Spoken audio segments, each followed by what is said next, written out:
Okay, so morning. Hi, my name is Dr. Ben Marlow, and I'm a consultant pediatrician who works at ESNEFT in the field of neurodisability and neurodevelopment. I'm also clinical director of a translational research center called the Synapse Center, which was launched last year. And I'm going to deliver a talk on a really interesting subject um, relating to the microbiome and its effects on development and neurodevelopmental disorders.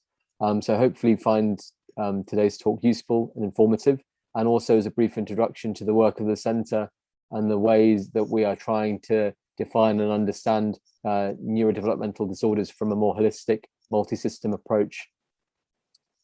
So this is who we are, and we're trying to think about differently about our approach to better understanding and providing more individualized care for the children that we see. I think traditionally medicine is quite a historical thing, so things get done in the same way for many years, and it's very hard to change them. But I think the reality is, with the science and the technology that's now available, we can better define and understand individual children better from a phenotypically. So, for example, a broad diagnosis such as autism can mean many different things to different people, but now we can actually drill down into the underlying biology of that disorder, looking at the genetics, looking at the functional genomics, so what those genes actually do and how they impact on the individual child. So I think this area particularly is lagging behind other areas of medicine, but now we have the technology and the will to try and catch up. And the other thing I'd say about neurodevelopment in the brain, it's in general, is it's so complex, and there are so many confounders and factors involved in brain development, and that's to try and understand the path and the trajectory different children have is incredibly difficult, and especially to do research generally and doing translational studies, but also the idea of randomized controlled trials in a population where it's very hard to control other variables. So the vision of the centre is to be an academic clinical centre of excellence, which combines different skills and different roles of different people, so from clinicians to allied health professionals. And this is a key point I'd like to raise. We're very pro AHP research, and also to collaborate with partners within biotech, pharma, and other industries, and the local academic institutions such as the University of Essex and ARU. We really want to push forward the field of neurodevelopment and really better understand our local population, which has a significant need. There is a very high level of unexplained learning impairment within our community, particularly in the Tendring Peninsula, and really promote and support the most vulnerable in our community. And I've mentioned this before, it's really to focus at a molecular level to better treat underlying pathology and comorbidities with a more personalized approach to subphenotype, and then to offer continuing care post-diagnosis and intervene early, and then also develop a reputation and as an outstanding center and collaborate with other partners. Part of our vision is to have a groundbreaking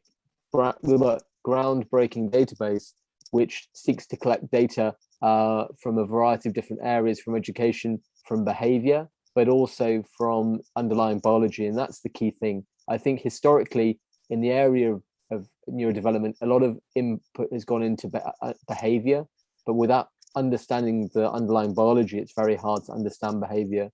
So part of that will obviously be looking at things like the microbiome and microbiota sampling and underlying metabolomics, which I think is a really exciting technology and something which will be used to define different populations of children. Key to our mission is to understand and address comorbidities. Now, many children I see from across the spectrum of neurodevelopmental disorders have really bad problems with their gastrointestinal issues, with sleep disturbance, with seizures, with pain, and sensory processing difficulties. And all of these are interlinked, and they're linked by the symptoms that they create, the difficulties they create for children and their families, but also the underlying biochemical pathways and neurology, which is so key to understand. And part of our new areas of research are, amongst other things, are looking within the microbiome and trying to understand the impact that the microbiome has in all of these areas. Excitation, inhibition, imbalance, so overactivity in the brain, how the immune system interlinks with what's in our gut, how it early on helps sculpt and architect the brain itself in terms of neurogenesis, and how that is also interplayed with the metabolism and endocrine function of our body. And as I'll come on to talk on to later, the microbiome has a unique relationship with that. The genetics that all underpin our general development, and how also it correlates with other areas of medicine, such as cancer biology and autophagy. And the last thing I'd say is the tricky thing with interoception. And many children I see have really bad difficulties with understanding their body, with self-regulation, which has a massive impact on both behavior and the ability to learn. I give an example. So if a child has a real hypersensitivity to sound, they struggle to pick up certain frequencies of sound, or that sound is painful. If you put them in a classroom with 30 other children who are screaming, they won't learn. They will shut everything off, and they will have quite a tricky experience. So I think it's important to try and define children biochemically, biologically, and also the effects that these underlying pathways have on their behavior and their ability to sense and understand the world around them.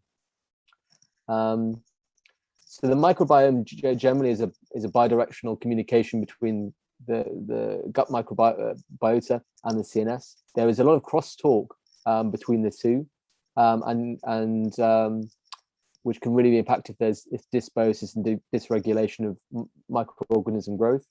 And as I've alluded to before, the impact this has on developmental programming and the architecture of the brain through immune activation, and the consequences on brain maturation and developmental trajectory. And to reinforce, gastrointestinal difficulties are very common in this population group and very often neglected. Can really impact on behavior, sleep, general health, and intestinal absorption of nutrients, vitamins. So many children I see are iron deficient. Many have B vitamin deficiency, and all of these are really important cofactors for biological pathways in terms of Krebs cycle, other ways of utilizing energy. So really important. And increasingly the role of the immune system and how it plays out in utero and postnatally is being increasingly understood through autoantibody involvement in synaptic pruning and brain architecture, and postsynaptic modification through microglial activation. And as we've seen with COVID-19, pathogens, including bacteria and viruses, have the capacity to influence developmental trajectory and trigger neuropsychiatric symptoms. And the timing of these infections or inflammation may have a profound effect on development. And the gut can be very protective of these, which I'll come on to in a minute. And this is a slide showing, I would say, in terms of the prevalence and incidence of disorders, certainly autoimmunity, the number of autoimmune conditions we see has risen exponentially. And I think these also mirrors some of our neurodevelopmental diagnoses, such as autism. And it's trying to understand and look at data and map conditions to see if they're linked. And I would say generally there is a big overlap between autoimmune disease and the prevalence of an incidence of neurodevelopmental disorders. The other interesting point related to the microbiome is metabolism, and children with complex needs certainly metabolize sugar and energy in different ways, whether that's through oxphos or glycolysis. And that's also really important to try and define and understand. And autonomic dysregulation. So many conditions that provoke high anxiety let children really consume and burn through fuel. So again, really important to try and understand this. And then genetics. So with the 100,000K project and exome sequencing and whole genome sequencing, it really has an opportunity to look at the impact of genes and the new age of functional genomics, taking this idea of personalized medicine to the forefront of medicine. And many neurodevelopmental difficulties can now be related to certain genes and pathways, biochemical pathways, including mTOR, resopathies, and Wnt. So that's a brief summary to the center.